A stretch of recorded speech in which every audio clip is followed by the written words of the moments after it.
We have with us today the legend himself, Nissim Black. As an artist, you have so much control over your listener at the time that they're listening to your music. Like, I always knew that at some point, I was going to be God's guy. I don't know who the real me is, but I for sure, this ain't me. I was already living in conflict. I didn't grow up with a religion. Any religion that was in my life, I went to it. But I really do the thing. I thought about it like, you know, if you're coming in darkness, how do you expect people to see light? But we know, but like peace, yeah. Ain't trying to hurt nobody. We just came in to party like it's $59.99. Yeah, they gon' see. All right, everybody, welcome to another episode of Mislabeled. Thank God, a very, very special guest, one we've been going after for a long time. Finally got him here in our house.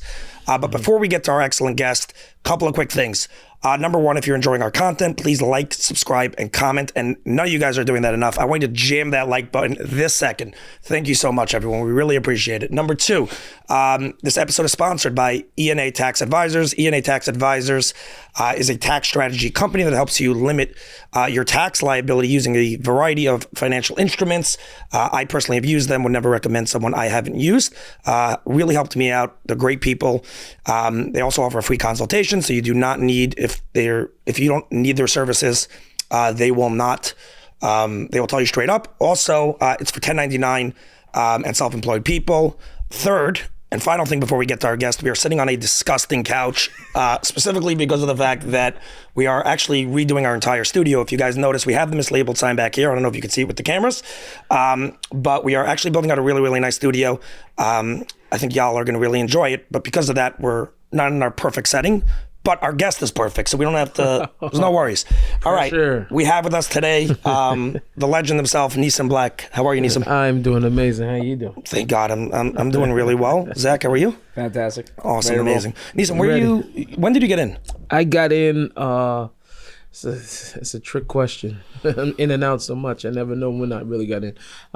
We got in Thursday. Got in Thursday, and already Friday, Saturday, and Sunday were one day already. So yeah. I got in on Thursday. Where straight to the OHEL. Oh, wow. That's my thing. I come in, I go straight to the OHEL. Yeah. You go from the airport there? Yep, straight there. I love that. That's a move. There. Yeah. How long are you here for?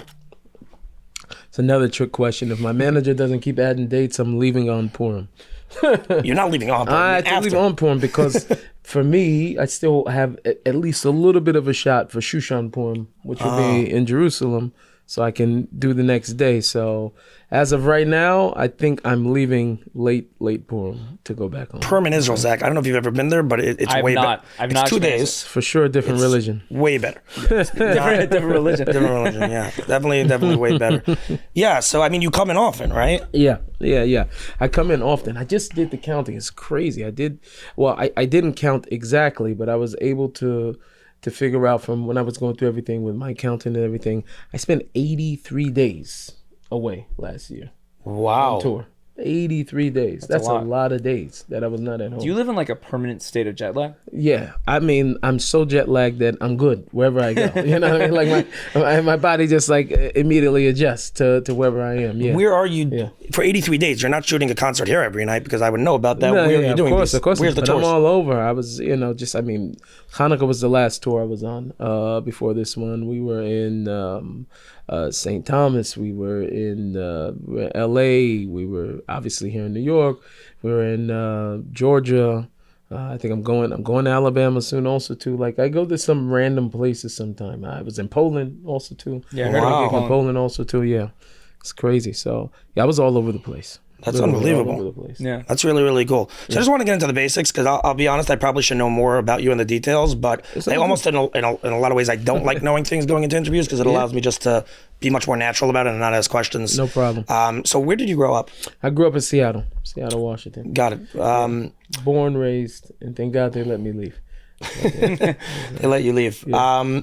So Zach, I know that you're very familiar with the hip hop world, and Zach, I don't know if I'm very familiar enough. Familiar enough. Yeah. But going back to childhood, because I think that's a very interesting space. Obviously, you've had an incredible journey. What what was your family like growing up? You have a lot of siblings. What was the dynamic? So the dynamic was very different. I come from both. You bring up hip hop. So both my mother and my father were both rappers. So I have hijos. So I didn't just pick it up as a hobby. But they both also sold drugs. I was exposed to drug violence, gang violence, drug abuse. Gang violence very early on. Myself, I was smoking weed at 9. I was already running with a street gang by the time I was 12, 13 years old. I was expelled from the school district already. I was heading nowhere fast. But what's very interesting, ironic about it, is that I was conscious of the bad behavior I was doing because I was busy trying to replicate what was going on in my environment. I always wanted something more. I was a deeper kid, but I was replicating what was going on in my environment because it's a survival of the fittest. So you have to fit in. If not, if you're different, then, automatically you're going to get picked on or treated otherwise. So that was just the things you've seen as a regular inner city kid. You see drug deals. We were battle ran by the FBI, I think, when I was like 8. So I woke up to everybody with like guns on their face, So I carried that in with me into my music, into hip hop. When I was like 13, I recorded my first professional song. I was 15 when I first got my first national press. It used to be a hip hop magazine named the Murder Dog magazine. They gave me my first international press, and then from then on, things got very interesting in terms of like religion and stuff. When I was 14, I converted. So right before that, I was 15. So I converted the year before to Christianity. I was involved in an after-school hip-hop program that was ran by a Christian organization. It was like their way of getting kids out of the streets. And I ended up going with them to a camp, had a crazy experience. Everything changed around. I was able to go back to a regular school. And, life lasted that way I should mention also I met my wife then, 16, we were high school sweethearts. And then right around, I think it was the end of my junior year, a demo of mine that made it to the desk of an A&R at a big record label. It was Virgin Records. Virgin was more active as a label imprint back then. I think they were under Universal at the time. And the biggest thing in hip hop at that time was 50 Cent. Yeah. Chetzi Shekel, as we call him in Israel. But he was the biggest thing at that time. And so hip hop had already taken back on this really hard gangster sound because of him and the whole G-Unit movement and everything. So one of the things that the label was like really pushing was for the gangster music. Now, obviously, me telling you where I was holding in life it wouldn't have matched up. But I caved in for the opportunity, and I thought initially I would just make the music, but I wasn't going to change. I would just make the sound. But I slowly started to see that everything started to change. My friends started to change. My way of thought started to change. And but I was still in there, and I was trying to figure out, what's with me, So and to clarify, the label was pushing you. This was as D Black. That was D Black, Black, right. Which is still on Spotify. Yeah, it's still there. I can't take this stuff down. Yeah. My kids are not able to use Spotify, so that's so for now I'm okay. For now you're good. So as D Black, the label's pushing you to put out a certain specific sound, which it's not like you're completely foreign to that sound because you came up early. I mean, first of all, right. From your parents, from the scene. You came up with that sound, but now you were like this religious person, a religious Christian at the time, and it just didn't feel like you. And you're saying it started having an effect on who you were as a person. It had an effect on me because you can't just make the music. You gotta walk. And when I go to the shows, I need 10, 15 guys with me, and so the entourage started to change. And because I met, like I said, I met my wife, who was my girlfriend at the time. When I was around her, I was one guy. When I was with the guys, I was a different guy. You understand? So, you had a double life. So I had a double life already. So there was already whatever contradiction going on inside of me already up until that point. So find it not odd though, because of that though, later on, fast forwarding, I get into a beef with another artist. My friend goes up to try to kill him. He misses, and he ends up in prison. So now I got a beef because they think I sent somebody to kill him, or and if I don't go kill them, they're gonna kill me. If they don't kill me, I'm like in facing it. Like in a blink of an eye, I felt like my whole entire life had just shifted. Like, what I'm saying? Like I have a completely different life in front of me. And it felt that it was so quick. And it wasn't. It was, obviously for years of personifying something that wasn't really true to me. But after a while, just like, how did I get here? So after, thank God through a miracle that this guy called me, because where I come from, nobody calls, right? Like nobody ever calls you to find out if you're trying to kill them or not. Now, when you come from where I come, it's just not a question you're gonna get. And what's so crazy is I'm looking at it now in my life, and I've been reflecting on this a lot, just this year, because I have to tell my story a lot. So obviously, I need to find something that makes it interesting for me to talk about also too. But when I reflect on it, I think about it like how much of a miracle it was that he called me, because that whole next year I lost maybe 8 to 10 friends, from gun violence that were killed by other friends. That all of it could have been solved with a conversation. Just all I had to do was talk. My sister, who was 13 at the time, she was shot in her leg. I think she still has metal in her leg. Her friend, who was 15, was killed. So it was a lot of craziness just that very next year. And so I'm looking back on it just like, man, that really was a miracle. But because I had that contradiction, that steer or whatever going on inside of me, that made it that when the time came, when everything was done and we squashed everything, that I was able to say that this wasn't the real me anyway. You know what I'm saying? I don't know who the real me is, but I for sure, this ain't me. I was already living in conflict. So I think that's what made it easier for me to want to change my life at least. When you say conflict, could you just identify clearly what the conflict was? Conflict was like this. Like, I wasn't just some Christian kid who was like, because I didn't grow up that way. So I actually converted, right? So I got to be a Ger 3 times. I converted to Islam, I converted to Christianity. because I converted from nothing to Islam. That was my grandfather. I was very young though, so it was less influential. But I got stronger when I got around 13 years old. I had an uncle or whatever. So religion, I didn't grow up with a religion. Any religion that was in my life, I went to it. You understand? Mm-hmm. Or it came to me. Christianity the same way it came to me, but that because I didn't grow up that way, I wasn't a pastor's kid. Well, now my father became a pastor, but I didn't grow up as like a pastor's kid, so I didn't grow up with religion. So always going into something, I always was probably a little bit more inspired than other people around me.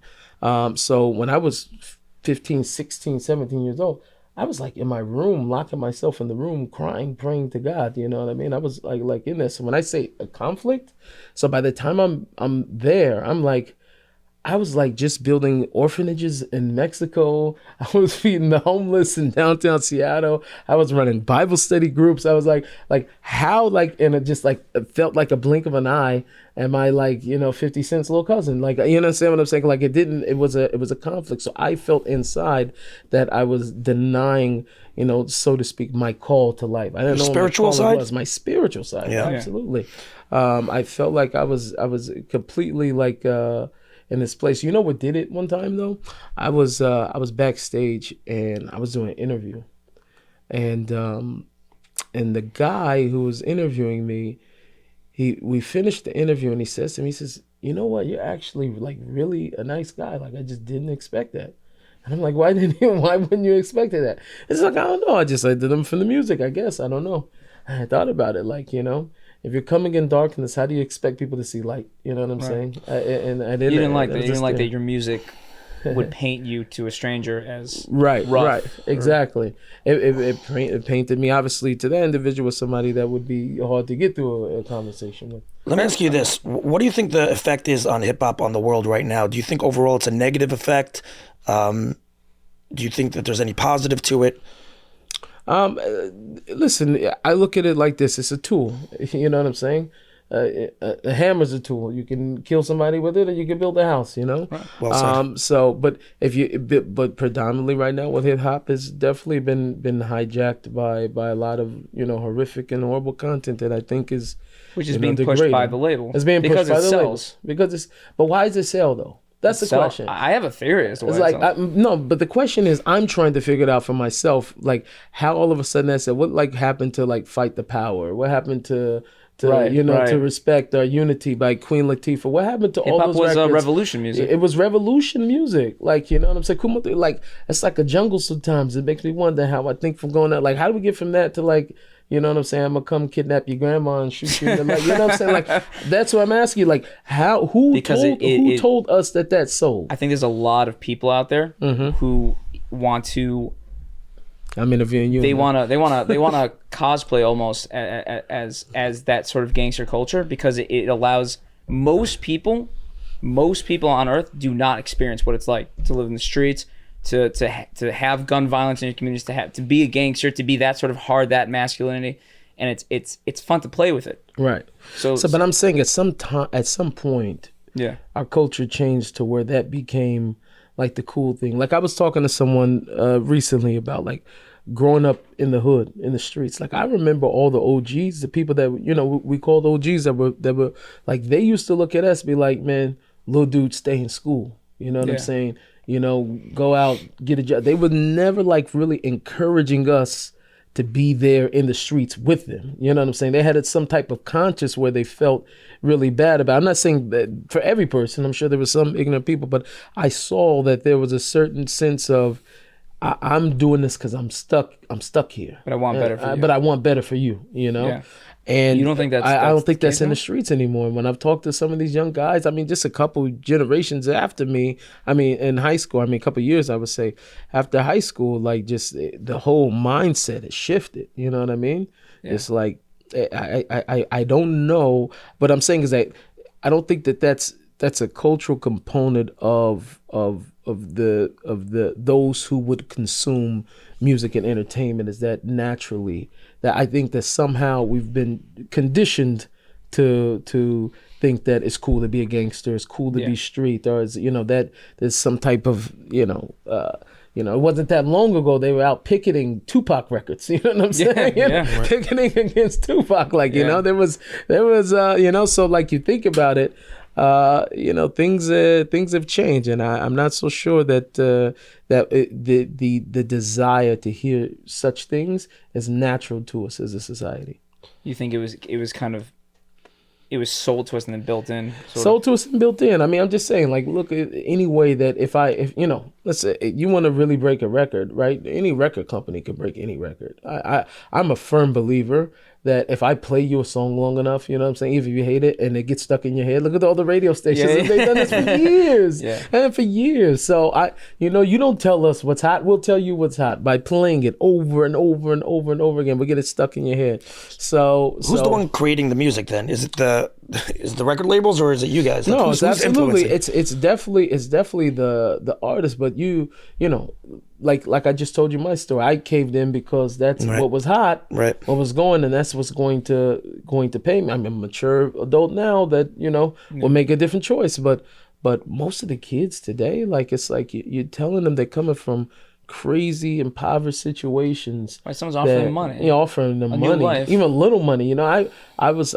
talked to some of my friends, execs, and I know with some of these new artists again, I make more than that. There's an independent Jewish artist, you know what I'm saying? But they handing these guys crumbs, but for them it's a fortune, and they're willing to sell their whole souls for it. Can we talk about that for 1 second? Because I think that's very interesting. Right. Specifically in coming from the hood, can you give us, obviously we're Jewish people, in a way we are, I don't like to call it privilege, in a way we're very lucky, right? Mm-hmm. We're blessed. Thank God we're blessed. We have people around us that are smart, make, in a lot of ways good choices. We have money. We live a good life. Could you give an example to everyone listening what it's like to actually grow up in the hood? Like you're talking about how they're getting crumbs. How difficult is that lifestyle? For me, I wouldn't even be able to do it 100% justice, because even as hood as I could tell you, like my story was, like there's people who come from like, Chicago or from New York even, that's doing way worse than what we did. I grew up in a house. Most of these people grew up in the projects. I never grew up in the projects. So, but I mean, you're talking about people who are just not privileged. I can give you from my own story. One of the things that I've shared before was that, going to my high school, we were last in test scores, right? Means we were at the absolute bottom of the rest of the state. Number 1 in the country, I think, in basketball. We ranked high in football. I don't know what it was. Number 1 in the country in basketball. So when you looked at and you were able to break it down, I remember my 9th grade year, we protested for books because we didn't have books. We're using Xerox copies in a public school. Xerox copies we can't get books. But we had a brand new football facility. Right. Brand new uniforms every year. I never wore the same jersey the next year. Brand new basketball. The whole court was done over. Shout out to Jamal Crawford. He came back and built a beautiful court. But like I think low key. I think it's years after Rick Neuheisel, who was the coach for the Huskies, had an issue. Whatever, I forget whatever issue he had, a betting issue, something like that.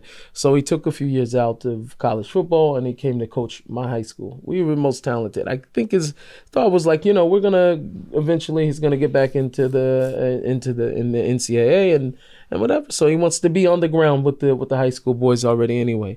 But I think like low key he bought books for the school. Like, you know what I'm saying? Like it was just one of those things where it was like, duh, like if I'm here, like why the kids don't have books? Why are we protesting for books? So I'm using that as an example to say that things are sometimes systemic and things are sometimes feel very set up because who's allocating these budgets that we don't have and we're failing. Seems a little That's what I'm asking you. public school without books. But here's my question: is it? Not to get too political, right? But just on your opinion, is it self-inflicted? Meaning, who? So this is a social issue. It's not a political issue. Just only in 2020 everything became political. No, I hear you, but I'm saying when you say that there's a brand new football field, and all these, obviously all the things they wanted for the money to go towards. Right. Who's the one allocating that money? Is that people with? That's what I'm saying. I don't know, but. Does not somebody feel responsible that like the schools also like don't have books? Like who's sitting in that seat? I want to know. You tell me. I don't know because I want to know right now. No, I guess what I'm asking is it the principals of the school as opposed is it a self-inflicted thing or is it like the outside? I mean, it definitely can be a self-inflicted thing because we wouldn't have been responsible for that, else we wouldn't have protested for books. Got it. So, but it's one of those things where. I'm just highlighting that to say that these things are happening in communities, nonstop, where kids are not up to par with math and with their reading even. I mean, and they're so like underprivileged, and for sure we have father absence is a big issue. But these are like, what I'm saying is like these are not like issues, and I feel like as a culture we're creating this. Like this goes back to the music and everything. I'm not saying music responsible, but I don't think it's innocent. But it's the way that we allowed ourselves to be betrayed and entertained over the years. I mean, we meaning black people is like, man, look at what it's doing to our communities and to our kids. Now, I'm not an advocate of apologizing for being talented, right? And basketball and football and rap and entertainment and different things like that. But like at least play to our strengths then. So let's say that we were last in test scores because we were less focused. No, I wouldn't say focus. Say we were less talented in academia, right? But we're more talented. So why not create African American schools surrounding performing arts, surrounding the things that we're talented in? You know what I'm saying? Like who gave the standard that you have to be a Baki in math? Like, you know what I'm saying? Or you have to be a Baki. I'm not against math. I don't think math is racist, by the way. I'm just saying, I'm just saying whatever the case is, I'm just saying like, that was always our thing. Will give us a school and a structure and an education that's surrounding our talents. I think it's potentially that there's. I think that some people would have an issue with that idea because they'd be like, that's not the way to make it in America. Performing arts. How many? You are 1 in a million. How many performing artists actually make money? And like have a career where they could raise a family on I'm not saying you have to be a rapper, but I'm saying things are okay. Well then, I'd be more interested in it if I knew how to become an agent. If I knew how to become the person that was behind it. Whatever the case is, I think more focused learning for things that we were actually interested in would have been much more more helpful for us. Well, Can we talk for a second about the finances? Like you started young. Did you ever have? I know all artists. We've discussed this before. All artists have trouble from the financial side. It's very, very difficult. Of course. So when you were growing up, right, and were you someone that had financial success early and therefore was fine, or did you run into that roadblock at some point? No, I live with that roadblock, right? My like as soon as I was off on my own, and I was independent. So in the end, I never ended up taking the deal. That was even worse. I conformed and I didn't even end up taking the deal because I had a few labels involved. And I ran it up and tried to get a bidding war going, and none of the labels bid after that. Each one, they kind of backed out. So I was left with the new persona, but I went independent. And so we were literally like selling CDs out the trunk. You know what I'm saying? Like that, real up and down. You the say coast. we those. You have. I had boys. I had boys. I had a team, and we had like our own little independent imprint, and so that was the beginning of everything. But that was like the hard struggle. You know what I'm saying? Like very out on my own, very young, real grind. You know. Love that. How many shows were you playing back in these? These are the early D Black days. Early D Black days. Oh man, I was playing a lot of shows. You're playing like 50, 100, 200 people? Yeah, 50, 100 people, yeah, for sure. And then on my big shows back then were like maybe 600, 700, 800 people, you know what I'm saying? Like that was a big show. Can we take a little moment here? What's a big Nissim show look like now? Come on, flex on us. Flex on us. I'm gonna flex. I played 5,000 not too long ago. We did you know, sometimes it's really good because it's set up that way. But I mean, Hanukkah show, yeah, I think we did one 5,000. I was just with C Team was 3,000, but it was a C Team event. But it was, they're much bigger shows these days. And sometimes we do have small ones. We had a small one the other night with Chevros, which was very nice, and which I still appreciate, because something about the small shows that you don't get by the bigger shows is like, first off, you can't like run back. There's no need to have security run you back to your room. You know what I'm saying? It's like, as a smaller show, so less people. But these, usually people that show up for those are like real deal fans that you really touch their lives. So you get to like hear what's going on in their lives and how you affected them and different things like that. So I'm not like shooting on the small shows. It is also exciting to be, there and have thousands of people singing your song that you wrote. I was gonna say, what's that feeling from being on the stage with 5,000 people? I can imagine it's gotta be dopamine. That feeling is like crazy. It's like so crazy. I remember my first show. I think I did Jewish artists. So I think it was the second shows that we did. The first one I did was a Master Theater. It's about 1,300 people, I think, in Brooklyn over there. Master Theater. When was this? This was like 2018. It's the first time I took on and was like, I'm just doing my own show. That there's no promoters, nobody. We're gonna be our own promoters or whatever. So we took the venue over there. I liked the venue over there.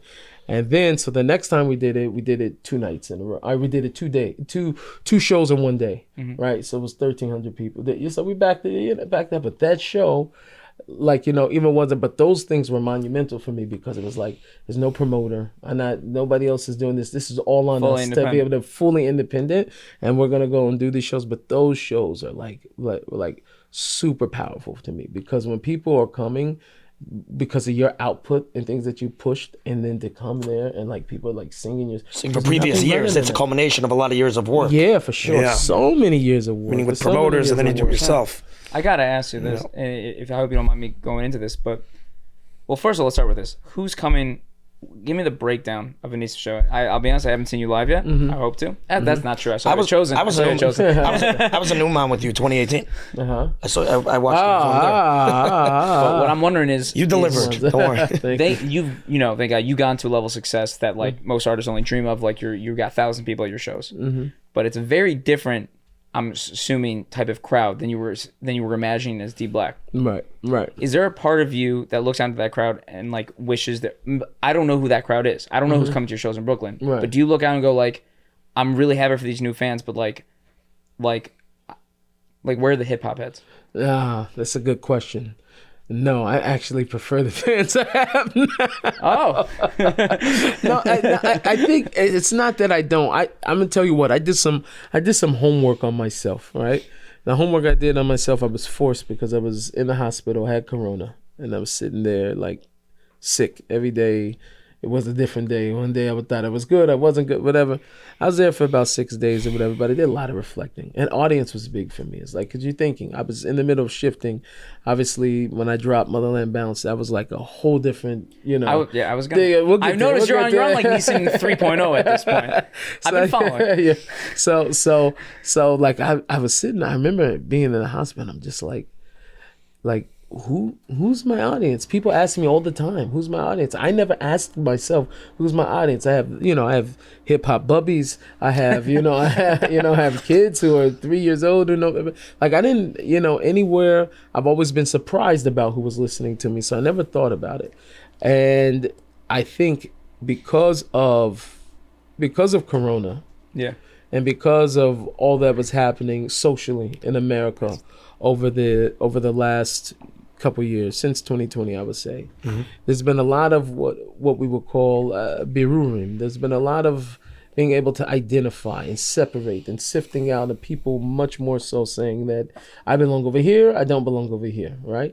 For better or worse. Some of it's not good, but other in another way it is really good, because then you start to realize certain things. So you realize and sometimes types are not bad. Sometimes types lead to purpose, lead to tafkid. Like, I know what I am because I belong over here. It's hard to explain, but so for instance, for me, I started to think about who's Nissim's audience. Generally, people that care about like God, right? Yeah. That's one thing, right? Yeah. Like, we got God in common. Generally, people that would value family, that have hope, that generally would want to be in areas and amongst people that are lifting them up as opposed to bringing them down, right? So I started to think more and more about my audience, which helped me realize the way that I needed to make my music, unless I was just trying to make it for me and sit in the car, you know what I'm saying? But those are the things. It was like messages of hope. And then it was like, okay, well, God, why did I start making music again? Because I left music, you know, in like 2011, 2000, right? Yeah, 2009 really was my last album, and they forced out the last few records of 2010. But I was done already in 2009. My contract was up. I was done. I thought I was done. And when I came back, I knew that it was to be able to use what I had in order to do PR for God. That was it. I'm God's PR. And so I felt like a little bit like that within it, you could lose yourself and you become, you know, just an artist and worrying about your art and your craft. But it's like, why am I doing this for? And so my audience helped me get back to, you know, what it was that I felt like I was supposed to be doing in the first place. So I would think in a certain way, tell me if this is true, that, you know, creating music for other people as opposed to just for yourself, it almost in a way allows you to, it takes the pressure off of needing to, you know, it takes the pressure off, I would think, of the creativity, because you're not just trying to, you know, you're not looking for other people's approval. Exactly. You're just trying to make what, you know, it's a PR move, like you said, for God, and you're making what it's not about you, it's about the audience. Right, so, exactly. It's about the audience, which is connected to you. Like, because the audience ultimately is a piece of you. Listen, I've always said this, like, but think about this, really go into this with me. As an artist, you have so much control over your listener at the time that they're listening to your music. At least 2-3 minutes, you and that person is engulfed there with you, and they're doing this usually because they're nodding their head. They're agreeing with you. They're already agreeing with you. Already agreeing with you. 2-3 minutes of whatever that you generally at that point, you're controlling that person's emotions.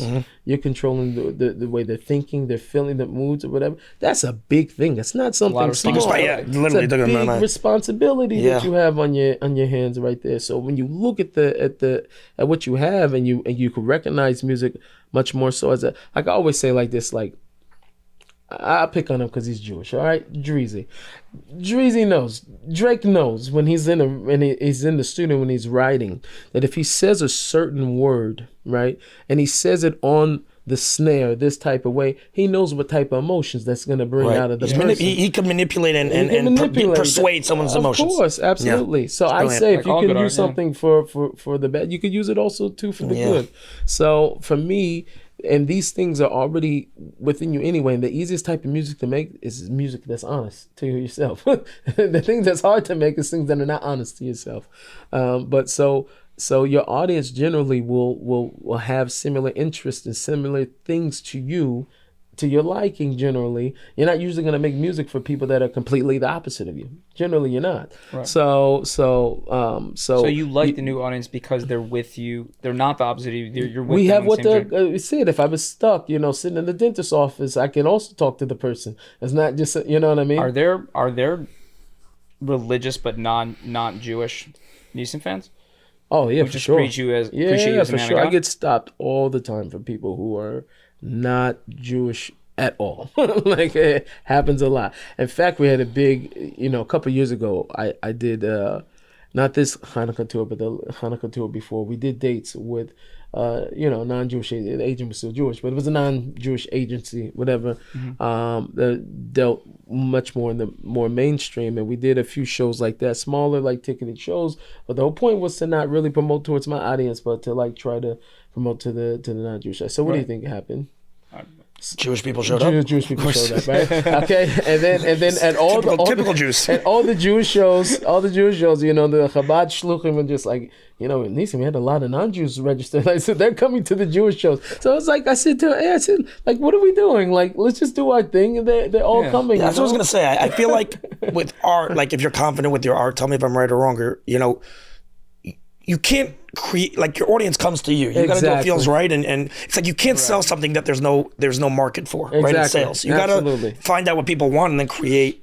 Right. Do your thing, and then people join. Right, absolutely. And if it's true to you, then it's gonna have a long lasting effect. If it's not true to you, then you're gonna have to find some. Well, I gotta ask another question, because you've already said in this conversation that there was a point in your life when you were making music and you were there was artistry in it, but it wasn't fully honest to you. Do you feel like you've experienced that at any point once post the orthodoxy when?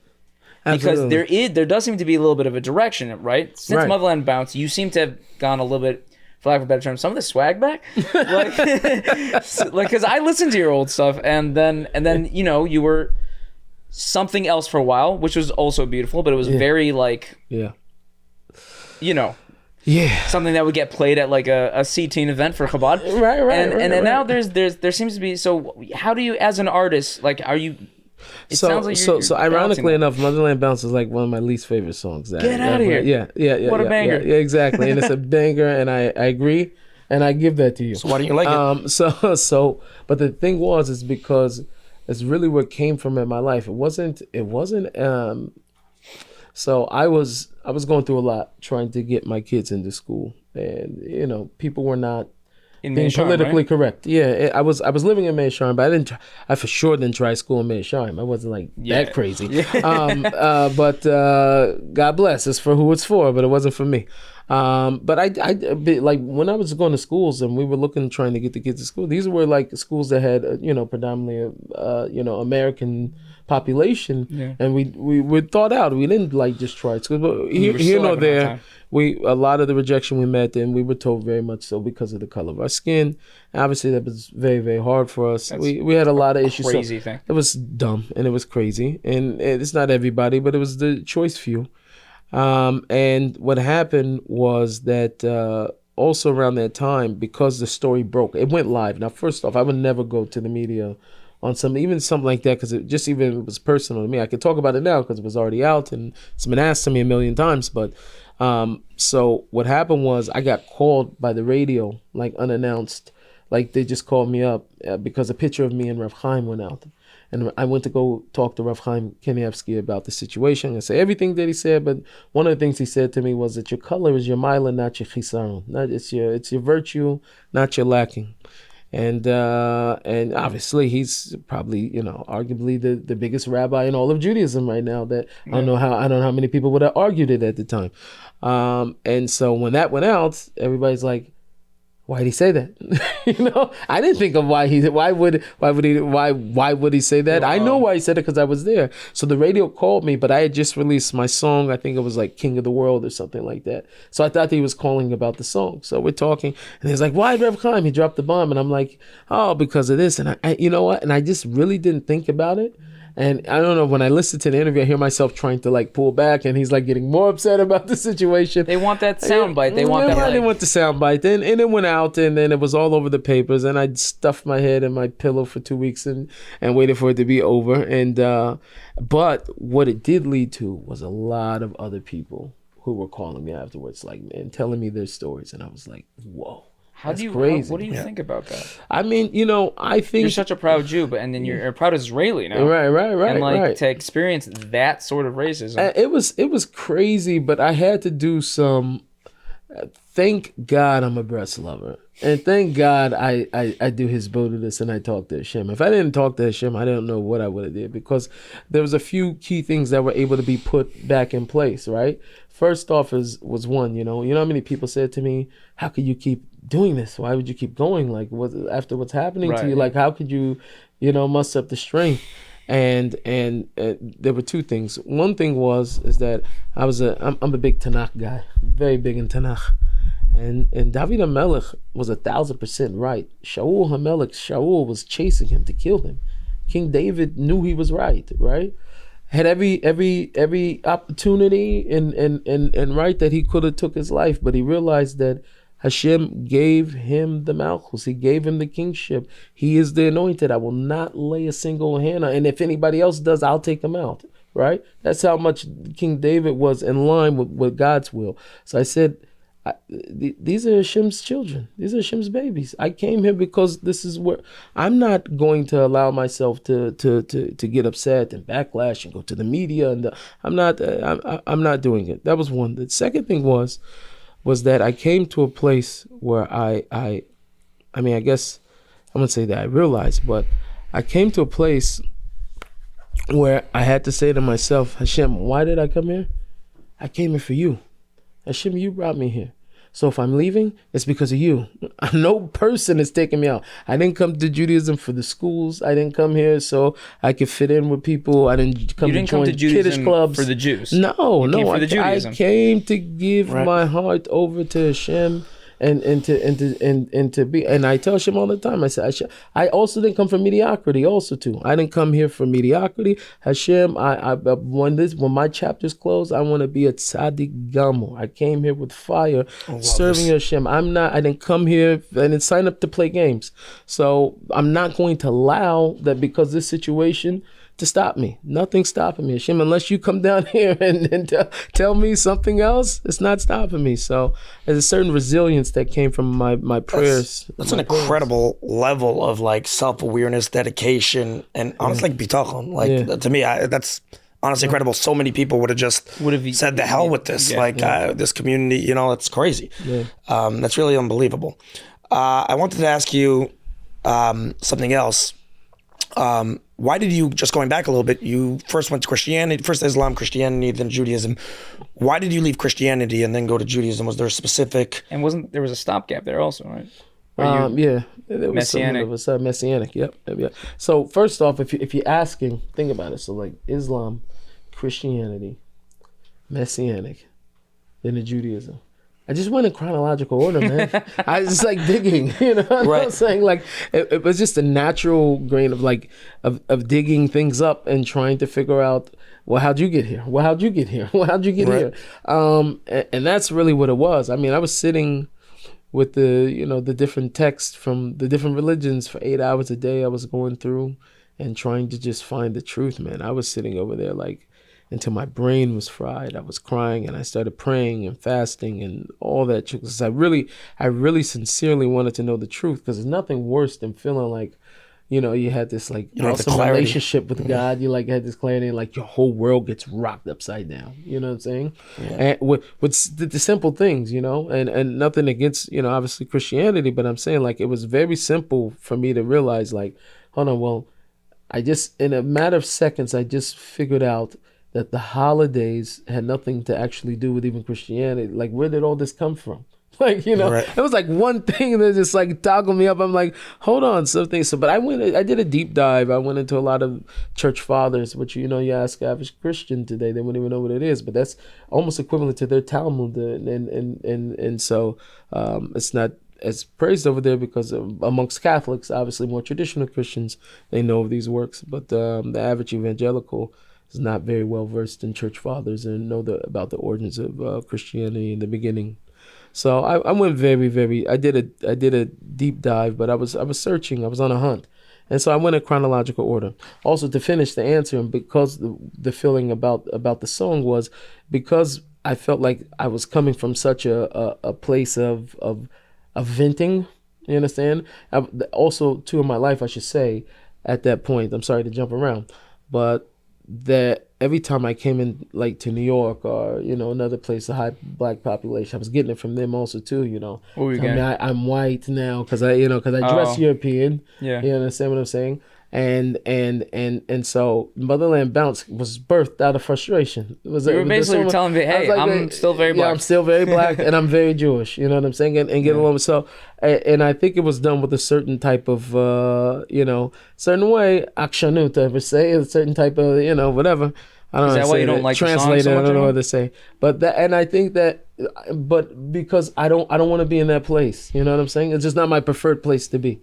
My preferred place to be is in one of like, inspiring. Let's get up. You know what I'm saying? Let's get at. So that's probably why. So it hits that type of nakuda for me. Let me ask you this. You seem for someone who, again, you started practicing, what is it, like 10, 12 years ago? 10 years ago, yeah. But you know a lot. Like you seem really tapped into like real, like, from culture, like in a real way, like learning, like you're spitting it like you've been doing this your whole life. Yeah. Are you learning every single day? Yeah. Was there a couple of years that you just... Definitely learning every single day. Wow. You're hitting the books. You were saying 8 hours a day. I travel with Sephora with me. I have my Gemara with me. I have my Shulchan Aruch. I have... He learns more than us, Label. I have that's for sure.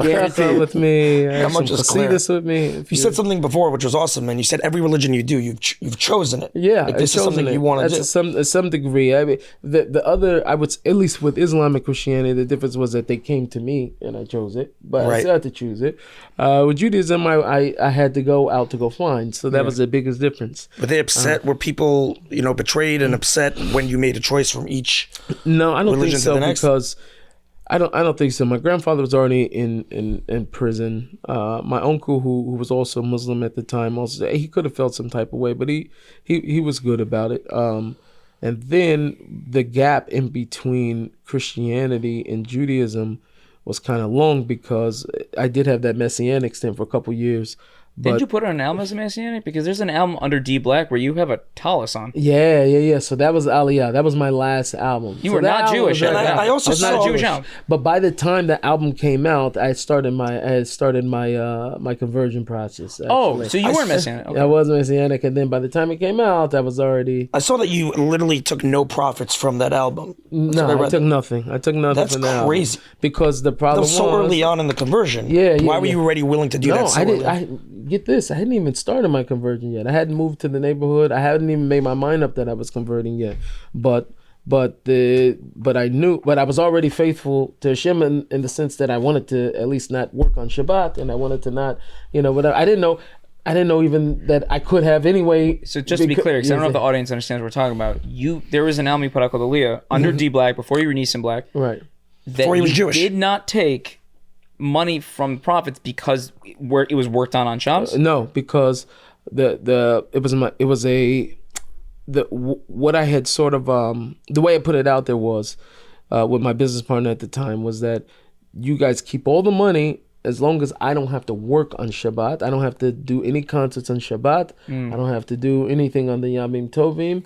You guys keep everything, and that's my trade-off. Is that on those days I don't have to work. Wow. Now, I started working a job that year. Now, mind you not, I was not Jewish, right? I had no real obligation to do that yet. But that at the job I was working, I got 4 raises that year. 4 raises. It was like somebody quit, another person got fired, they got elevated. Are you trying to say that like God kind of he still hooked me up is what I'm saying. He still hooked me up. I'm so curious, what does Nissim Black do in between being a rapper and then being a rapper? I was in property management. I guess I was always Jewish. Bro, you were Jewish, yeah. You're Jewish. That's great. That's amazing. He ran a healthcare company for a while. That's amazing. Okay, I got a question for you, because you said, thank God you're a Breslover. Right. And I actually didn't know that until I did research on this. I thought you were just Jewish. I didn't know you were Breslov specifically. What do you think is Breslov is... Breslov's, they're a little out there, like the average, definitely the average American Jew doesn't really know what's going on there. They know them as the guys who dance on buses. Right, what exactly. What do you wish people knew about Breslov? What it really is Breslov? What do you think people get wrong about it? Breslov is, sitting with one of my mashpiyim in Breslov, Rav Nissim Macklemore. I remember I had the opportunity to learn with him. He was just, he's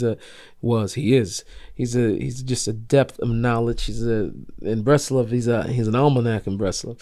But to sit with him, and I will never forget his words and what he's saying, because I was asking him essentially all these different things. Reb Nachman, if you look at Lekutei Moharan, the main book of Brasluv, Rabbi Nachman, essentially, as Rabbi Nachman himself calls it, this is a commentary on the Shulchan Aruch. This is essentially everything he's telling you to do. Yosef Karo already said that the Beis Yosef said inside the Shulchan Aruch.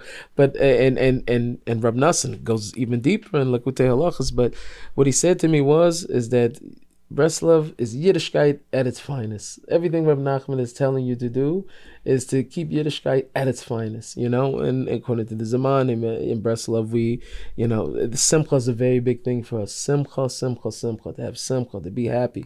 Reb Nachman obviously was far ahead of his time when we're looking at a world today that is dealing with anxiety, depression, and this whole thing was all about being besimcha, that out of it you'll be able to not only rescue yourself, but you can lift up every single person around you with just simcha, being happy.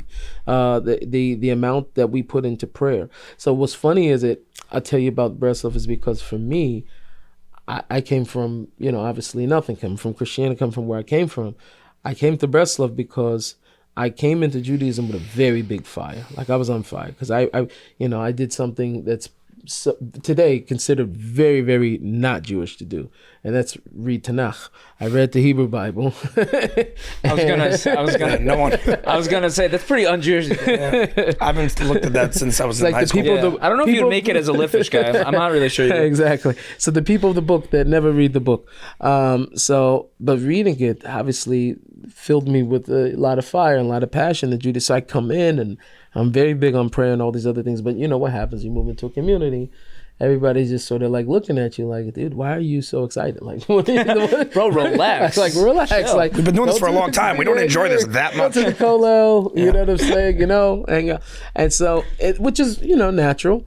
And so for me, for a minute, I just started thinking I was crazy for a little bit. You know what I mean? Like I was like, I thought it was crazy. Like if I tell people all these stories, you tripped yourself these out. Things that happened to me, and on my way to Yiddishkeit, and from all my tefillas, and people are gonna think I'm crazy. Until I came across Hishtab Chol Nefesh by Rabbi Nachman talking about tefillah, and he's voted us in the koach of it, and what it does for a person, how it's a bechina of, it's an aspect of Holy Spirit of these things. So it was life changing for me. So, but it sounds a little bit like you found Brasluv because you found the Jews that are okay with being very passionate, and they're exactly. You're allowed to be on fire in this part of Judaism. Exactly. Yeah, I was going to ask you, was Brasluv the first thing that you bumped into when you decided to become? Chabad for sure. Chabad started this? Yeah, Chabad started You didn't do a stint in Chavetz Chaim? I didn't do a stint in Chavetz Chaim. Nope. So Chabad and then Brasluv? Chabad and then Brasluv? Yeah, Chabad and then nope, and then Sephardi.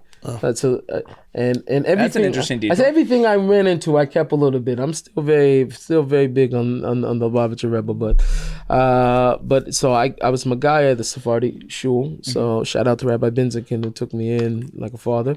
But while I was there, I couldn't help the fire of Rabbi Brody who was over there, Rabbi Shmuel Brody.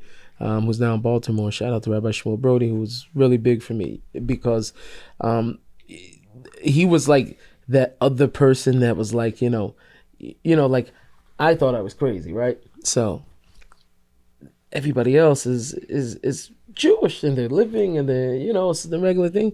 Rabbi Brody he was like in love with the Shem, and I was like, this is the guy. I've been looking for this guy because I need to talk to this guy, and that's it. He really was that for me. He's in America. He's in America. He's in Baltimore. But you said he was not Sephardi. Rabbi Brody's the Rabbi Brody was as Hasidish. He I don't know if he had a long stint in Brasluv. He was in Sfas for a while, so he took cloudly from a lot of different Hasidus. Now he's in Baltimore. And where I'm going tonight, so I'm gonna sneak up on him tonight. You're really everywhere. You said you're going to the city also in an hour. Yeah, I'm going to the city today. Yeah. Wow, that's unbelievable. I'm all over the place. But Could you speak to that a second? You lost your mother when you were young, right? Yeah, I lost my mother. I was 19. She was also young. She was 37. Wow. She was young. And I read that she passed away from pills. Yeah, from pills. Yeah, wow. Oxycontin overdose and cocktail. What was that like for you being 19 years old? And were you close with your mother? Oh man, my mother was my heart. I was very close to my mother. It was hard for me because first off, it was so unexpected. Like, who would expect that, that your mother, like everybody, I think at some point, a few times in my life, I imagined life without my mom, like being at a funeral or something like that, and even the thought would make me tear up. But like when it happens to you, it's like, wow, it's like the whole entire world came crashing down. Yeah, it was like crazy for me. So that was hard for me. And especially at that point in my life, because her and I had become even closer. I was a teenager now, so who else to talk to but my mom? I was dating already my wife to be, because I've been with my wife since we were 16. So I was already dating. So she was, she was my anchor, really at that point. But so that was very hard for me to get over that. But it put me in a place really where I think that was really like, I wouldn't say strike, but it was like the first thing that, because I don't know, I have this thing where when hard things happen to me, I don't go out, I go in, meaning that some people, it hurts their belief in Hashem when they have struggles. Yeah. I tend to believe in him more when I have bad times, and it brings me to a state of bittul. So I remember even back then when I was 19 that like, God, like, I feel like, he put me in a headlock, you know what I'm saying? So figure of speech, but I'm saying like, so to speak, like I was in a headlock, like I couldn't move. Like that's how my heart felt. That was very, very, very hard on me. So I think, that was another thing, that would later on help in my transformation, that I felt a little bit more like, bittul, I think is the word, Well, again, you felt like you said, God, you were in a headlock, but in that situation, you went closer to him? I went closer. I think that was another thing that made me realize that, as I was going on, because it was only the next year before I get into that beef with the other guy. Right. So it was the next year. You had a lot of, like, the hardship happened kind of close It happened together. like close together enough for me to realize, like, man, I'm not trying to live this life. You know what I mean? Like, this is not, And I think the mother thing was a big thing also too, because I didn't become harder. I became softer. You know what I mean? Right. It made me. It softened my heart. Right. I hear that. Are you in touch with any people from the past days? Yeah. I am not like every day. We don't talk every day, but so Israeli TV did a interview on me, Khan channel 11 in Israel. And they took me back to my family. It's like in 2018. Now I hadn't really been around my family, and here and there I may have talked to a few of them. I hadn't really been around them. Like prior to this was like 7 years, 6 years or something like that. And did they not want to talk to you? No, not that they didn't want to talk to me, but you know what? I always say that when I went on this journey, I started running. I wasn't running from, but I was running to. I was so inspired by what it was that was lighting me up, that newfound relationship with God and Hashem and the Jewish, that I started running towards it at the expense of whatever was going on behind me. You're just absorbed in it. Yeah, I was absorbed in it, yeah. and anything that felt that it would distract from that got consumed by that fire. Just tunnel vision. Everything, like that's why I threw. I remember going out throwing it. Like how hard in a normal day would have been for me to throw away like my Black album and my Blueprint. You know what I'm saying? I was a Jay-Z's guy. Like I remember the day I went and dumped all my CDs, everything into the trash. Remember selling my Xbox. Everything that I felt was in the way of my relationship with God went. Like wow, that. What age was that? Like that. I was 20 years old. Wow. Has your thoughts on that sort of thing changed? Of course it changed. Yeah. because you start to realize that things, rap got burnt up also on that, right? Because you can find God in Jay-Z's Blueprint. You can. I don't know if I can find God in over there. He's there. Yeah, he may have a line or two. You just feel now that it was too extreme. No, I don't even think from me then it was appropriate. It was 1,000% appropriate. So why do you? But I think now, but after you mature, because I think it's important that when a person is beginning a new relationship, let's take God out of the picture, although he's always in the picture. Let's take a new relationship with a young girl, right? And this is a potential marriage partner for the person or whatever. Like honestly, for it to be really successful, how much do you want to still keep talking to your girlfriends, your other girlfriend? You know, have the pictures girls of her around. Yeah, pictures of them around and different things like that. It's gonna make the situation feel so to the degree that you're willing to give up everything else. Even forget about just the girlfriend. Some of the guy friends that you have, you stop hanging around also too, because you know this guy's not such a good influence or whatever, and you wrapped up in this love of infatuation, and it's very good. And then eventually, after it's at its right place, go back. you know where to fit everybody else in line. But the first thing is to create priority. What's priority, right? God's priority. And then after that, now I know.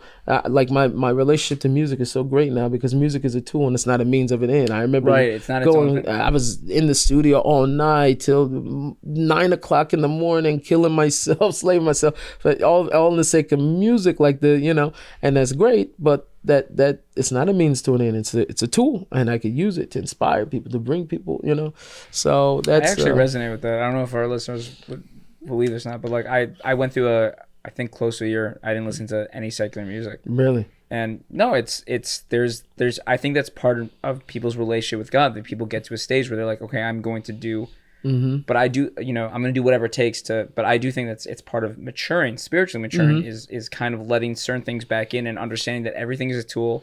And obviously if you learn Hasidus, there's sparks and everything. And like that black and white thinking can be a little dangerous, But you gotta know how to arrange your room. You understand what I'm saying? In the first place is like, if you really want to clean up, Pesach is coming up. When you clean up, you take everything out. Everything's got to go out, and then you start putting stuff back. You put some things back. It's kind of like but some things are definitely going. You know what I'm saying? Some things are out of there.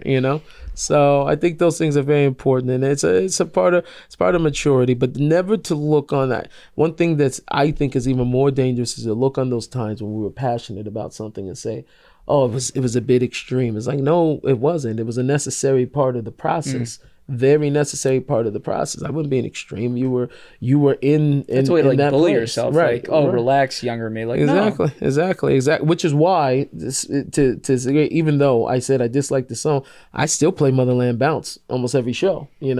Unless the rabbi tells me he doesn't want it, but usually that beat is so fire. You could make another entire. Shout out to Yosef Brown, my brother-in-law. But I'm saying, I would still play because it was an important part of the process, even though I wasn't the most comfortable there. But it was still a part of my process. So it sounds like you have no regrets about the process. You're fully at peace with how each thing played out, even if you don't like this moment. You were in that space. I was in this space. You have compassion for that part of the journey, right? I think and I compassion heard for him at that age. I think I heard from Rav Weinberg. I didn't see it inside anything, but I think I heard from one of Rav Weinberg's shurim down on Rav Kook. Even if he wrote something that was like he never threw it out.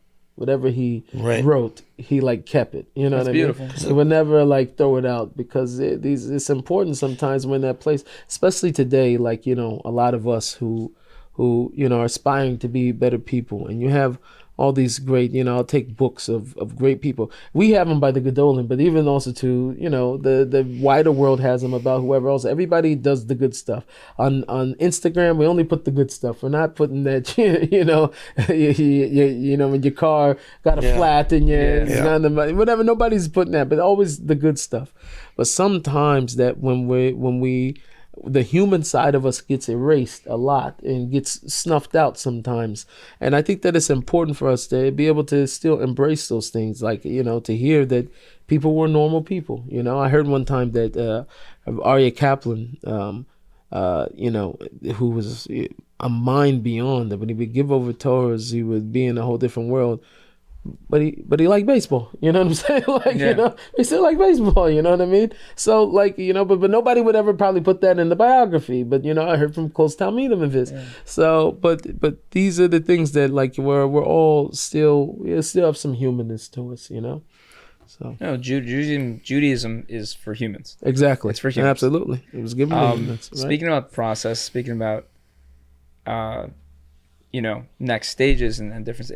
It sounds, I don't know if we were able to talk about this, and we can cut it if we can, but I think we can because you've talked about it in other interviews. You've got a project coming up. Oh, the HBO. You got the HBO thing coming up. For people don't know, you're literally in development right now with this, and it's with Moshe Kasher, who's a stand-up comedian who I really want to have on the pod one time, with his brother, who's an Orthodox rabbi. And You're Sally making Richardson- a Sally comedy Richardson's show. our director. Yeah, I'm doing a comedy. So- Drama comedy. It's a dramedy. It's a dramedy. Dramedy. This is a whole actually like that. new thing for you, and Right. yeah, like what can you tell us about that? And like, is this something you've always saw yourself doing, or Well, in terms of almost anything in the arts has been a dream for me. Like, I don't think it would have like just stopped with just music.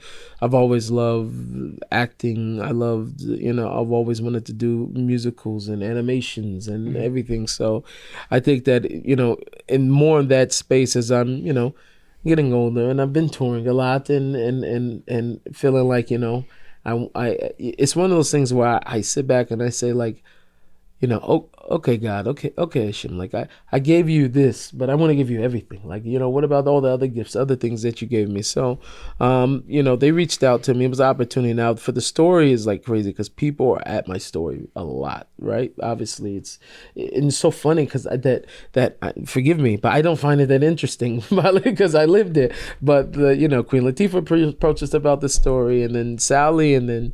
There was another couple, Sally Richardson, who's doing this show actually. Oh, okay. Yeah. So I grew up watching her movies as a kid, and there was a couple other productions that reached out. Sony just reached out the other day for another project. So we've been having a lot of people coming for the story. So it's like, what do you do? These people want to do a documentary. These people want to do like a drama, like a movie, like Right. These people want to do project do you choose? You went with the somewhat like, funny route. So I go with the funny, and I like, which is sort of like on one level it's like the easiest, but then it's also kind of like dangerous too, because like, what do you make fun of? Right. I'm so curious how this is gonna. I was thinking the same thing because you seem like a very serious guy. I mean, you have personality, obviously. I definitely. You said something in an interview when I was researching this, which I loved, which is you said that part of this is that you think that like one of the ways to combat anti-Semitism is to show this like positive, funny, personable side. Absolutely. And there's been it's no question there's been an explosion of Orthodox Jews and ex-Orthodox Jews in media. Like I mean, for a while Netflix couldn't say yes fast enough to a show about a Hasidic guy going, leaving the fold, and it was like always just really. I mean, I'm someone with a complicated relationship to Judaism, but like this was like it was always so negative and like right. I think it's time we have something kind of nice. Exactly. Positive, funny. Are you making Rami? Is it? So that was sort of the idea. Although I never seen Rami, to be honest, I've seen 2 episodes. But that was, I guess that was somewhat of an idea that we used in the pitch with HBO that I think Moshe himself used because he. I'm upset you guys because I've been wanting to make Jewish Rami. Really? You want to make the Jewish Rami? So I'm not like I said, I'm not as familiar with that show. I'm whatever it is probably going to be a much more kosher version than that. But how's that working, by the way? I'm sorry, I keep interrupting, but like, no, how are you working? First off, I know Moshe Kasher's comedy. Like that dude likes to go places. How are you working? Me and Moshe have built a very nice relationship of Shaklavataria. Yeah, and it's and you know what I have to say for Moshe. We just right now, like, at least as I say, first script just went in and Baruch Hashem was accepted for the first show, everything, and Moshe did a good job. It was like 1 or 2 inappropriate things, like for me, but for everybody else, it would have been like totally fine. But just like my he really respects your. He definitely has been respectful. How are we doing? I think he's leaned. You're doing great. I think he's leaned heavily on his brother also too. I could tell like a bit like what I'm saying when we talked about it, like which is mind blowing also too, because in the beginning I was like Moshe's gonna come after me. I just felt so much like he's gonna try to get into me. But his parents he did a really good job. Yeah. So I don't know if our audience knows who he is. His father, Huge I have no idea. Huge stand-up comedian. He's married to a huge stand-up comedian. He grew up Orthodox in L.A. or near L.A. It could have been. No, I think he was over back east. I think his father's Satmar. Yeah. Father was Satmar. And his brother is an Orthodox rabbi. Yeah. It's pretty dope. Yeah, he's Where's cool. he? And he's making the show. Moshe Kasher. No, I got it. I'm saying. Right. Yeah. I don't think all of his jokes are Kasher. So you're going to have the most appropriate show on HBO. Huh? You're going to have the most... I hope so. As it stands right now. I mean, Game of Thrones. First off, yeah, think about this. I have to negotiate a deal, right? Like, who can do it? Like, how am I going to negotiate a deal with a Hollywood company? So I have to find, first off, a firm lawyer. Or a firm agent. I have an excellent one firm for you. agent. I don't think I found. No, I'm serious, by the way. I'm serious. No, I found a firm lawyer. Oh, you did? Cheers. So Fred Tachik. Oh, You were gonna say Stop it! I haven't even. I know you was I'm gonna going say. back and forth with You know, it. how I knew you were gonna say he's like the only guy. So Right? Am I lying? I think sorry for We're if all there's in showbiz. sorry if there's like one other guy aspiring to be in entertainment land, but from what I know, Fred Tachik's the only guy. Yeah. Who by the way is not just a lawyer. He's like the sweetest. Yeah, he's great. Isn't he's like he's so sweet. Literally just spoke to him for an hour and a half Unbelievable. last Really? week. Oh really? Yes. Great. I'm the only person on this couch who hasn't spoken with him. I'll get there. Yeah. So for many reasons, he's a good author. So anyway, so finally we find Fred and we can talk to him. And Fred's not just like it's not like he's the froom guy. Like he happens to be like killing the game also. Yeah. Too. He's got a big ton Monster. of shows. He's a monster in the business. So and I like his way he does things, but he negotiated me great because I needed to have somebody that's not just dealing with halacha. Anybody you could tell them what's black and white, but what about hashkafa? Like, how do we go into hashkafa? Somebody's got to be able to negotiate into a contract, like things that are hashkafic areas That are or not whatever. contractually able Exactly. to I write want to know out. how How many to like say this. yeshivish words got into the contract. like you're like right in the contract with Israel. I mean, Stama, this is okay, but Yeah. No nibble pad. yeah, zero nibble pad. Like you got like execs running around like, oh no, that's a nibble pad clause. You can't. Are you going to be active in this? Amazing. I'm not talking about that yet okay, because there's certain things I can't speak about. But right now we are. I'm excited for. I'm only more excited after Moshe finished the script because now I can like be comfortable about it. You know. When is 'Cause this starting and when's it being put out? I don't know. Hopefully very soon. So everything's been. First off, we survived, a crazy amount of layoffs at HBO. There was like a crazy amount of HBO. Now, so usually if your person gets laid off, your project's finished. And, that didn't happen to us. One of the main people on our projects ended up moving over to Netflix, but we still. What's been going on with HBO? Why the lives? Do you have It's music business. I mean, TV business. Entertainment. Everybody's laying off everybody right now, unfortunately. So hopefully, things will continue to go. But I'm hoping within the next six months or so. It's a good thing you were with HBO because the show is definitely not sexy. Netflix is definitely a fan of putting out all the anti-Jewish stuff. So if you were Right. with them, Trust me, that was in my head also too. Yeah, if you were with them, that wasn't Netflix going to happen. No doubt about it. No doubt about it. I gotta say, super excited. What? I'm really pumped for this show. Yeah, it's gonna be really, really cool. Does sound unbelievable.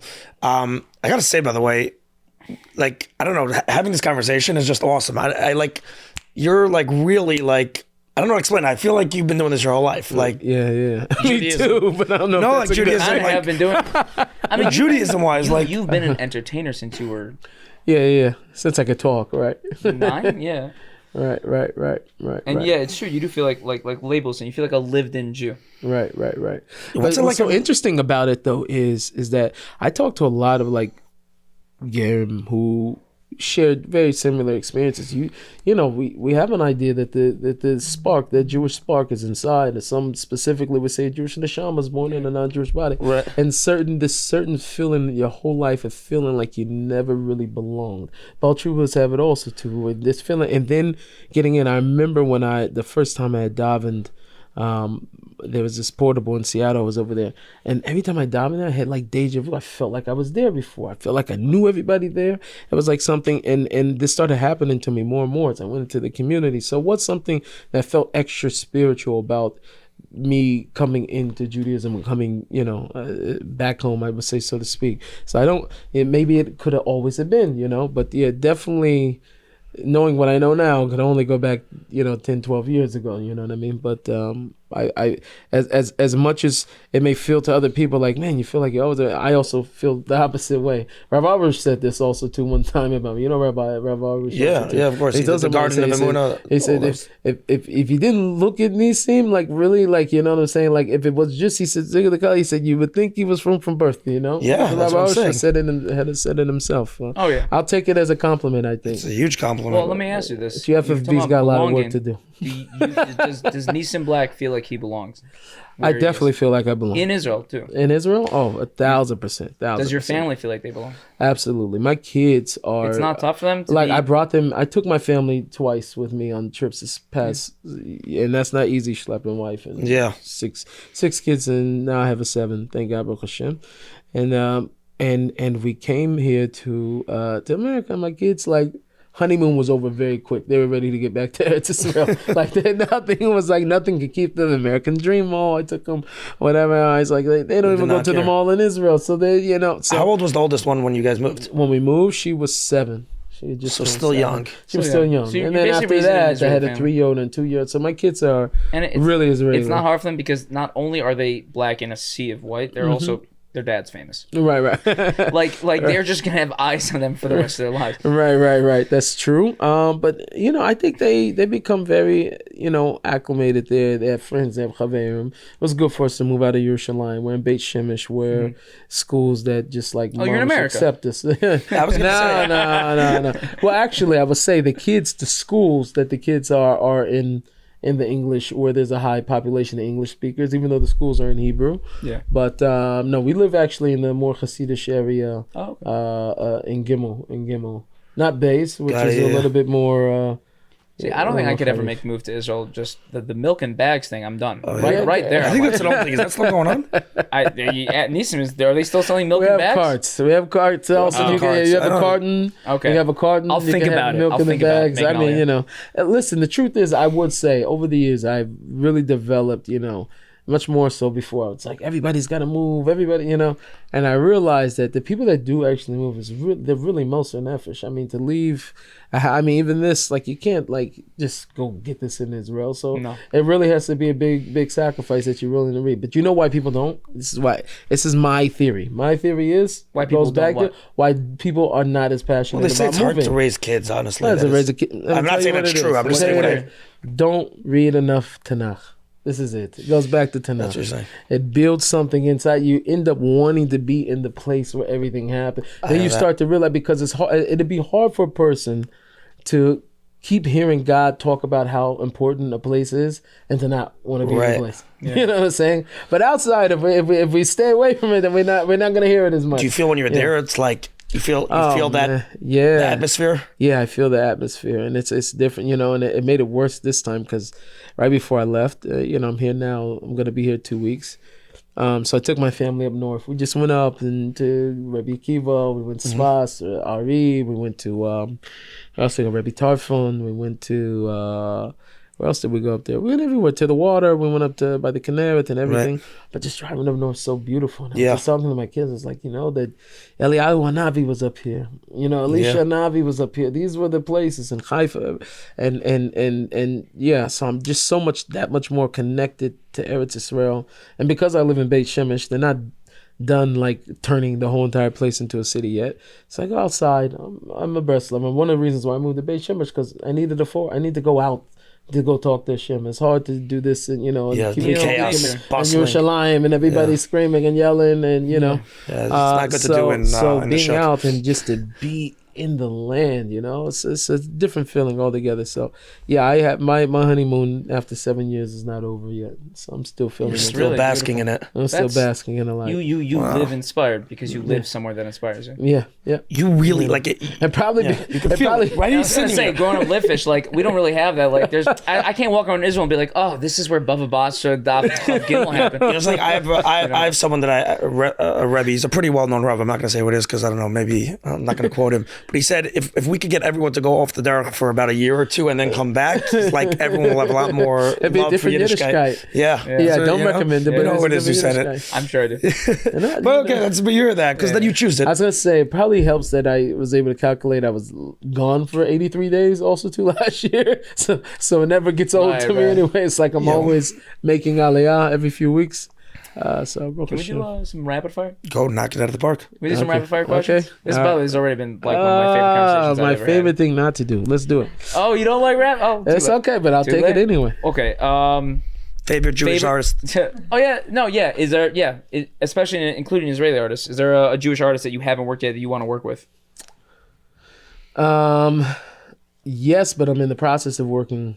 Hey. Yeah, so Yishai Ribo. Okay. Yeah, I was wondering when that was gonna happen. Like didn't he just like steal everybody's heart? Like, something about Yishai. He has a real neshama. He just like stole everybody's heart. Like in a second, Hasidus, Sephardish, everyone loves him. Everybody just we just all love you. He's also a very humble person. Exactly. You can see that when he's on stage. So you heard it first here. I'm coining it now. He's Mashiach.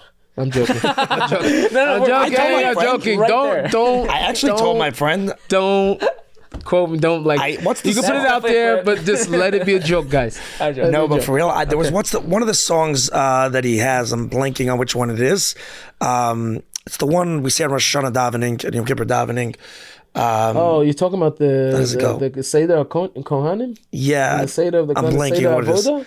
I blanking. Whatever the song is, I literally don't remember. I'm like, this is David Melech singing. Like, the pureness in one of his songs. That's The song he says, Biado Marchilev. The song he says, I think I know what whatever. Yeah, I just thought it was like, I would like it's to hear so the tune beautiful. from it, but I feel like I'm like you're holding fangirling back. over his song, but right, straight up. Speaking about fangirl, okay, awesome. I'm gonna left turn here. Okay.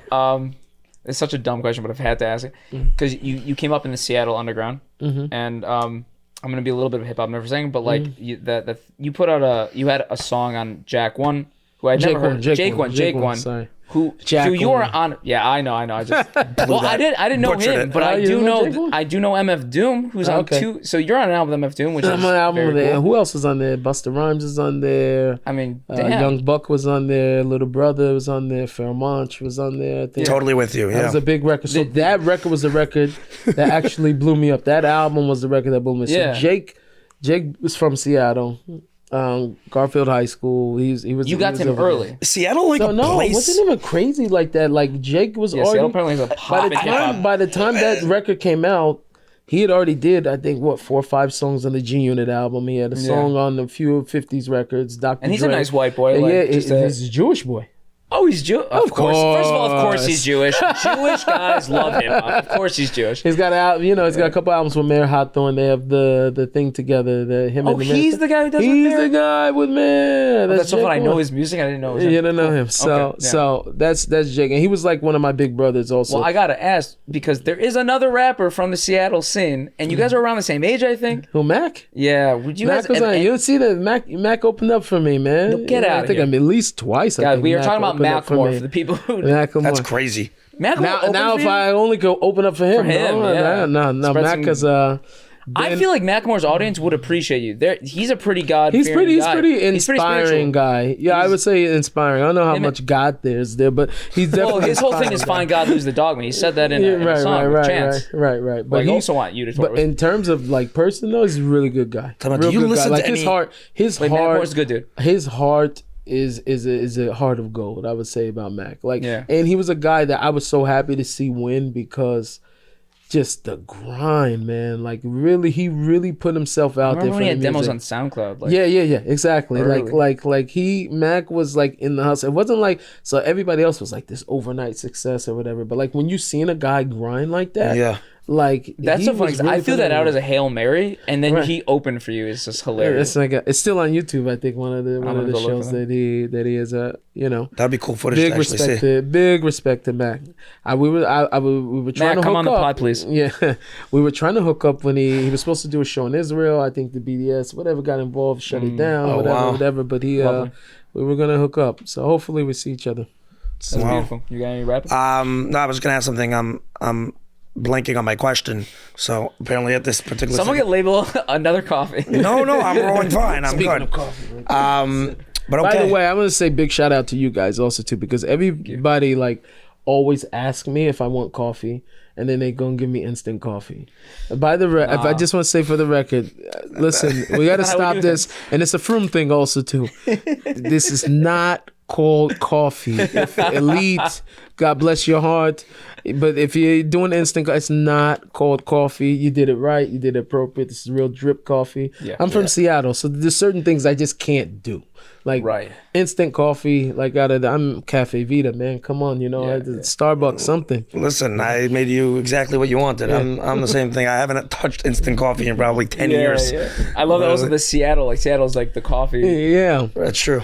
Yeah, If we don't do nothing right, we do coffee.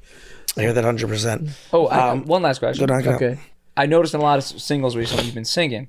You have a lovely voice. Is this thank something I want to hear more? Like let's get an album. Let's get is this something you want to do more? I think I've been working on a new album, and as of right now, it's probably the ratio is much more singing to rapping.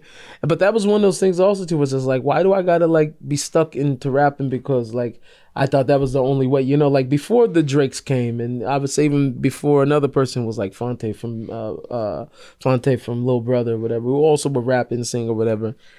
Missy Elliott during her time, but was still like, for her, she was a girl, so it was a little bit different. Right. Most guys wouldn't do both, you know, even if they had a really nice voice, you know what I'm saying? And you can sing, yeah. So, but I enjoy singing, and sometimes I prefer, you know, more than rapping. When I hear music, I like this is calling me to sing, and I felt a little bit. And today I just feeling much less restricted, you know, when I go inside the city. So beautiful. Can I get you early? Like, I'm not even dating one, but like, I want you singing my chuppah. I haven't got that comfortable yet. Let me ask you one other thing. Do you still, honest answer here, do you still listen to any like current hip hop rappers? No, man. How do you? I can't. Nothing. You're not involved in the game at all. Wait, I was gonna like not even like Lupe, like some of like the uplifters. Because I was gonna ask you who you think is like uber talented right now. Lupe's not rocking with us, is he? I don't think. You gotta ask him. He knows the stuff. I rock with like the Jews. Yeah, I think he's. I think it was a little. I mean, I'm a bit of a apologizer for him, but like I looked into that because he had this one questionable line. I think that it was overblown. Yeah, okay. He's got a lot of Jewish friends. You know, I know it happens by everybody. I don't even know what you're talking about. Who hasn't been a little anti-Semitic once in a while? No, I wasn't saying that. But okay, no. You have no idea. I'm just trying to think. So I'm being honest with you. Listen, the thing is like this. It's like, you know, I'm very like, one of the things that I'm very strong on is music, just because. Not probably because I'm a musician, but because of that thing I told you of how conscious artists are when they're making music, and to what it's doing to how much power they have and how much it is. So with music, I'm a lot more strict. But there are guys who I've been very impressed with. I can't say I'm a consumer of, but I've heard a decent amount of stuff from them to be like, wow. Right, that's what I'm asking. NF, yeah. It's like, so, like, I can see you and NF on a song together. I mean, but he's a guy where it bothers me because of what's going on socially and how what's been going on socially is politically, that he'll never get the credit that he probably deserves right now because why? Because he's white. You know? I mean, and he raps. Rappers seem to do fine in America. No, he's still doing all right. I'm not saying he doesn't have a career, but like compared to the other rap that's out there, like, he's killing him. I'm not allowed to say that because he's white. You know what I'm saying? Well, he sounds. You're saying you think he spits better? I think he spits better. Or like guys like Lecrae. Like Lecrae. You know Lecrae? Lecrae's probably the biggest Christian rapper. But there's so many. I used to listen to a ton of Christian hip hop, and I would say more talent concentrated there. There's so much talent. So much talent. Like real spit. Yeah, just I'm saying not him. I mean, he has a whole label of guys that are crazy, but him. Do you have anything to do with him? Have you guys ever been in touch? We have been in touch. We do have a little bit of a relationship. I love that because it's religious. It's important. Because we you know, somebody called me one time the Jewish Lecrae. So the truth is that they do like a spiritual trip, like a lot of these black Jewish rappers. I mean, black Christian rappers, and they go to Israel, so they make like a pilgrimage. Right. And there's a good friend of his who's actually another dope guy named Derek Miner, who he has a label and an imprint. I actually did a deal with them, so my deal is actually with a Christian label actually, and we worked together. But so he told Lecrae about me. And then Lecrae reached out after that and whatever. So we hope to at least be in touch. There could be something that we do something. But so you believe in that, in like an Orthodox Jewish artist putting out music with a Christian artist? For sure. Because, I think especially like right now. That's interesting. That's though. It's like Team God versus everybody else. It does seem like you understand what I'm saying? It's not like one of all the things that are differences. As long as we're not saying things that are offensive to each other on a song and different things like that. I love that though, from a shkafic place. I'm saying you're comfortable with that. Yeah, I'm totally comfortable with that because the main thing is that like we could get together to build a good like let's say with some guy who would tell me he's got a problem with it, right? Would he not do business somehow with a non-Jew if it's going to make him more money or something like that? So I'm trying to bring more good into the world. Even though I don't get paid for it, I do a song with somebody that's going to bring more light into the world. Then it's a bad thing. That's such a great way of putting it, because I could hear a lot of people saying like, oh, how could you do a song with a non-Jew? And I love the way you just put it. That was beautifully said. Okay. Wow. I think that was an amazing conversation. Thank you. Zach, I'm sure there's 100 more things I could ask you. Yeah, Zach could roll on this. Zach is like very, I very could talk to you about cultured. hip hop for the next Yeah, years, but- Zach's very, very cultured. and Judaism, really, truly. I gotta say, for someone that says that you didn't grow up in a very academia-based place, you clearly are very, very smart. I really really felt that way in this conversation. Thank you so much. And you I know think what I'm I'm gonna learn Tanakh after this. I know. I kind of want to learn Chumash. Me and you, we should. Happens to be Tanakh is a lot of fun. It's like Bereshis or like the beginning of Shemos when it's just story time. Yeah. It's just like one good story after the next. Navi, dude. Navi. Yeah, that's what I'm saying. The stories are bigger. Reb Nachman said about himself. He said the stories are higher than the Torahs. You understand? Right. The stories are big. So story selling is a big concept. I'm not even Don't kidding. sleep Like, on the stories. yeah, Don't sleep on the story. Don't sleep on the stories. It's 100% true. Oh, I like that. Okay, Nissim, thank you so much. Thank you so much. Guys, Thank really, you. you came to us, which I really, really appreciate. I know it's hard to get you, and you don't always do this at all. So thanks so much, guys. We hope you appreciated watching. Again, give a big thumbs up if you did. And peace on to the next episode. Don't sleep on the stories. Don't sleep on the Don't stories. sleep on the stories.